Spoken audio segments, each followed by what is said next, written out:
அப்போ ரோகிணி சொல்லுவாங்க, உங்க அம்மா இன்னைக்கு என்னோட சம்பளத்தை மொத்தமா வாங்கிட்டாங்க, என் ஏடிஎம் கார்டு வாங்கிட்டாங்க, இப்படி வாங்கினா நான் என்ன பண்ணுவேன், நான் கஷ்டப்பட்டு சம்பாதிக்கிறது எப்படி உங்க அம்மா வாங்கலாம், நீங்க ஏதாவது போய் கேளுங்கன்னு கேட்பாங்க. ஆனா அவர் எதுவுமே சொல்ல மாட்டாரு. உங்க அம்மா பண்றது தப்பு இல்லையான்னு கேட்பாங்க. இந்த குடும்பத்தை நிறைய பேர் நிறைய தப்பு பண்றாங்க, அதை விட எங்க அம்மா பண்றது ஒன்றும் தப்பு இல்லை, எங்க அம்மா எது பண்ணாலும் கரெக்டாக தான் இருக்கும் அப்படின்னு சொல்லுவாங்க. ஆனா ரோஹிணி வந்து இப்படி சொல்றாருன்னு சொல்லி ஃபீல் பண்ணி அழுவாங்க. முத்து மீனாவும் ஸ்ருதிக்கிட்டே ரவிக்கிட்டே மொட்டை மாடியில் இந்த விஷயத்தை நான் சொல்லிக்கிட்டு இருப்பாங்க. சரிடா, இப்போ இதுவே விட்டு போனா அம்மா வந்து ரொம்ப பண்ணுவாங்க, நம்ம வந்து மனோஜ் கிட்ட சொல்லணும், மனோஜை கால் பண்ணி மாடி மேலே வர சொல்லுவாங்க. மனோஜை மாடி மேலே வருவான். அதுக்கப்புறம் வந்ததுக்கப்புறம் சொல்லுவாங்க, இந்த வீட்டில் நடந்தா உங்களுக்கு தெரியுமாடா, அம்மா வந்து இது மாதிரி உங்க ஒய்ஃபோட ஏடிஎம் கார்டு வாங்கி வச்சுட்டாங்க, இது ரொம்ப தப்பு, நீ தான் உங்களுக்கு ரொம்ப சப்போர்ட் பண்ணணும், போய் அம்மா கிட்ட போய் கேளு, எதனால இது மாதிரி பண்றமான்னு கேளுன்னு சொல்லுவாங்க.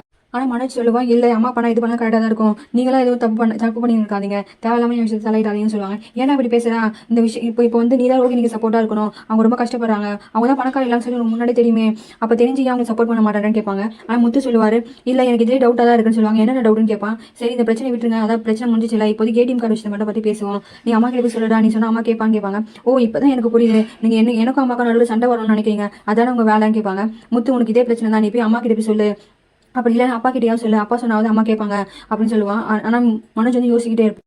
மீனா வந்து ஃப்ரெண்டை கூட்டிகிட்டு பைக்கில் எங்கே போவாங்க ஸ்கூட்டியில். அப்போ இன்னொரு ஃப்ரெண்டை வந்து நானும் வரேன், என்ன ஏற்றிக்கோ, பஸ் ஸ்டாப்பில் மட்டும் விட்டுன்னு சொல்லுவாங்க. இல்லை 3 பேர் போனால் தப்பு, போலீஸ் பிடிச்சிருவாங்கன்னு சொல்லுவாங்க. அதெல்லாம் பரவாயில்ல, இதுவும் ஆகாது, பஸ் ஸ்டாப் கிட்ட தான் இருக்குது, அதுக்குள்ளே நம்ம போயிடலாம், போலீஸ் வரமாட்டாங்க அப்படின்வாங்க. அவங்க 3 பேர் போகிறத வந்து சீதா லவ் பண்ணுறவரை பார்த்துட்டு ஃபைன் போடுவார்.